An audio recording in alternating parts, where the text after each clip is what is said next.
All right, so what we'll be doing in this lesson class is we're going to be solving our two-step inequalities.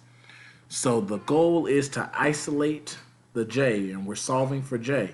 So the goal is to get J all by itself. How are we getting J by itself? Of course, we're doing inverse operations. So whatever you see there, you're going to do the opposite.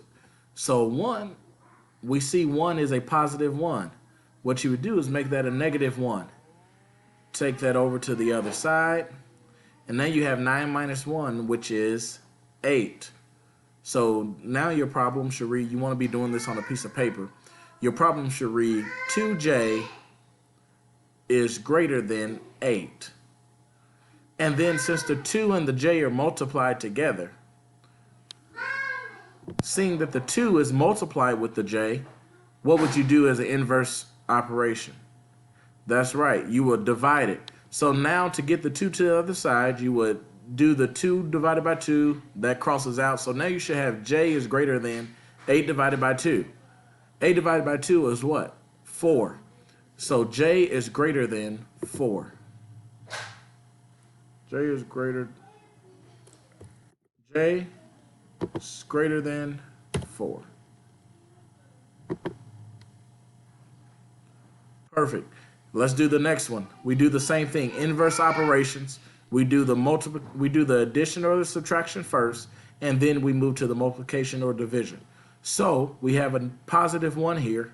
We turn that to a negative 1, subtract it, those cancel out, and we subtract this 10 minus 1, which is 9. So you have 3w is greater than 9. Of course, we have to do the opposite of multiplication, which is division.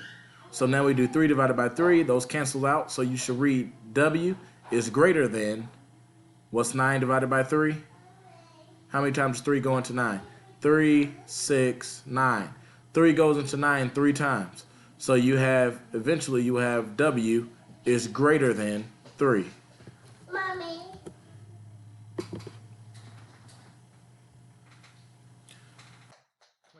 Come here. W is greater than 3.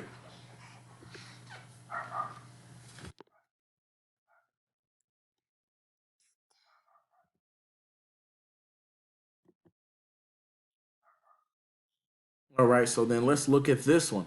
This one is written a little differently than many of us write it. If I were you, I would write it in a way you're familiar, but let's work it this way. In our class, we always say box each one, but you can do that if you're most comfortable with that. But let's walk through it. So we have a positive 1, we have a positive 4y, and we have a positive 9 on the other side. So then what would we do? We would the goal is to solve for y. So we're attempting to get y by itself. So to get y by itself, we're going to have to get 1 away first. So a positive 1, we subtract it from the other side, and now that turns into a negative 1. So you should read 4y is greater than is less than or equal to 8. Then you have a positive 4 and you have a positive 8. So then you're going to divide 4 on both sides. Mommy. 4 is going to cancel out here. 4 is going to cancel out on this side, but then you'll have to divide 4 by 8, or 8 by 4. So y is going to equal, y is going to be less than or equal to, what's 8 divided by 4? That's right, 2. So y is less than or equal to, sorry y'all can't see, less than or equal to 2. Let's do this last one together, and then I'm going to let you practice yourself. So we have 2 plus 2a is greater than 10.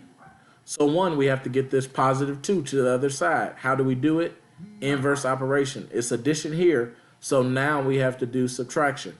So 10 minus 2 is 8. So your problem should read 2a is greater than 8. Then you have to get the 2 away from the a. In other words, you have to do the inverse operation. So 2 is multiplied by a. So what do you have to do it now? You have to divide. So now you're going to have a is greater than 8 divided by 2. So your total answer is going to be 8. I'm sorry, A is greater than what? 8 divided by 2 is 4. Perfect.